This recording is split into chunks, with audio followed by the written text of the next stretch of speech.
Hello बच्चों, let's see the question. A open-ended mercury manometer is used to measure the pressure exerted by trapped gas as shown in figure. Initially, manometer shows no difference in mercury level in both the columns as shown in diagram. यहाँ पे हमें diagram दी है manometer. यहाँ पे क्या बोला गया है? Open end mercury manometer is used. ये है ओपन एंड मर्क्यूरी मैनोमीटर. उसमें यूज किया जाता है to measure the pressure exerted by trap gas as shown in figure. यहाँ पे जो ट्रैप गैस है, ये ट्रैप गैस को, यहाँ पे जो ट्रैप गैस है, इस ट्रैप गैस को क्या करने के लिए, मेजर करने के लिए, उसका प्रेशर जो है, उसका एक्सर्टेड प्रेशर को मेजर करने के लिए यूज किया जाता है. तो यहाँ पे क्या दिया है? After sparking A dissociates according to following reaction. यहाँ पे रिएक्शन दी है A gives B plus 3C. और यहाँ पे if pressure of gas A decreases to 0.9 atmosphere then assume temperature to be constant and is 300 kelvin. Total pressure बोलना है कि कौन सा होगा एंड डिफरेंस इन मर्क्यूरी हमें बताना है. तो यहाँ पे अगर हम इनिशियल प्रेशर देखें, इनिशियल प्रेशर जब रिएक्शन स्टार्ट नहीं हुई होगी उस टाइम पे कितना होगा? यहाँ पे 1 एटमोस्फियर और इधर रहेगा 0 फाइन. यहाँ पे कुछ भी नहीं रहने वाला.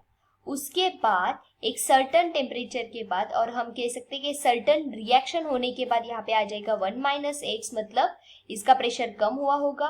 और यहाँ पे कितना आएगा? यहाँ पे सिंगल पी है, इसका मतलब x. Here will be 3x क्योंकि ये 3C फॉर्म कर रहा है. फाइन. अब यहाँ पे जो हमें प्रेशर दिया है डिक्रीज हुआ है, that is 0.9. This is the value of 1 minus X. तो यहाँ पे आएगा 1 minus X is equal to 0.9 atmosphere जो गिवन है हमें. तो इसमें से हम x को निकाल सकते हैं, that is x is equal to 1 minus 0.9. x is equal to 0.1.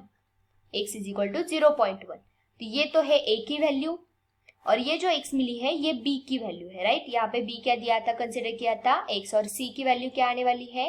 c is equal to thrice x, that is 3 into 0.1 is equal to 0.3 atmosphere.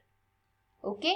तो यहाँ पे टोटल प्रेशर कितने आने वाला है? Total pressure is equal to a plus b plus c.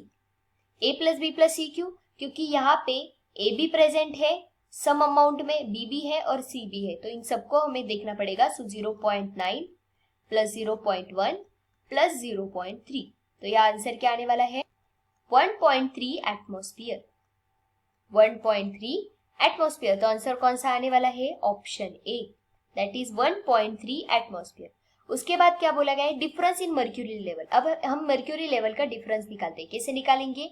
Difference in mercury level, difference in mercury level is equals to जो initial pressure था 1 atmosphere minus अभी जो टोटल है that is 1.3 atmosphere. Okay. Into 760 mmHg. 760 जो है वो actual में क्या होता है? ये आइडियल डिफरेंस होता है. तो यहाँ पे आंसर क्या आने वाला है?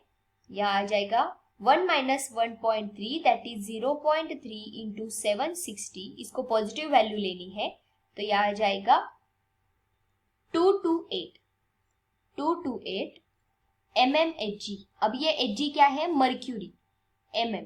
तो इसका एक्चुअल आंसर क्या होने वाला है? 228 mm. So answer will be option D. तो यहाँ पे दो आंसर आए हैं, that is option A and option D. I hope you understood. Thank you so much. All the best.